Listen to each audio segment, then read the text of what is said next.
Hello mga kapaa, magandang hapon sa inyong lahat.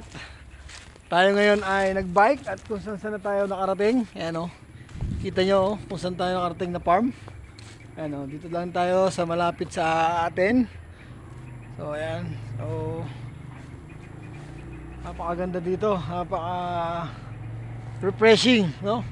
Pag dito ka pumunta, sigurado marirefresh ka and stress reliever din pag nature lover ka. Tingnan nyo naman yan, oh, guys.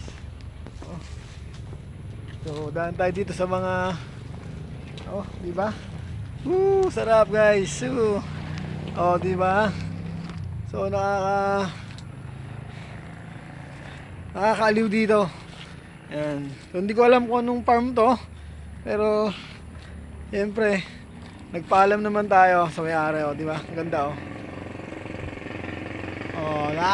mga kapa, shout out. Woo! Yan. Di ba? Dito marami tayo ditong pwedeng pasyalan dito sa Masaya, di ba? Pwedeng dito dumaan yung mga grooms sa brides, di ba? Pwedeng magkasal dito. Grabe mga kapa, ang ganda rito.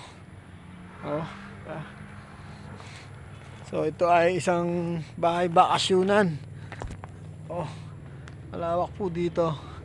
Ayan Yun po ating bike. Ayan tayo po ay nagbike. At dito po tayo napadpad sa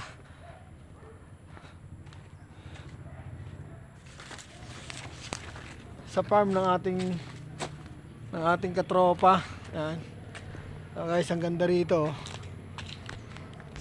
So ito ay isang private place, pero pwedeng pumasok yung mga tiga rito, nakikisuyo para mamasyal-masyal. Ayan ang ganda dito. Very ayos dito, ayos mga diba? Alright.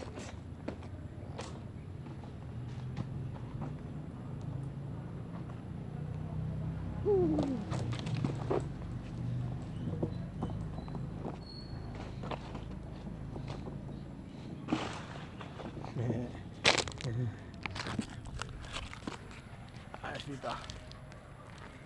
So guys, tayo ay uuwi na. So maraming salamat po sa inyong pagpapaunlak kay kapaa para makapasok at makapamasyal-masyal dito sa inyo.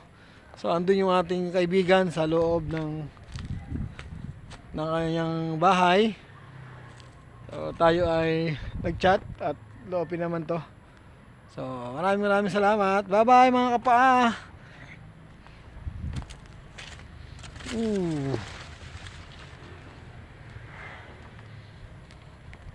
Bye bye guys.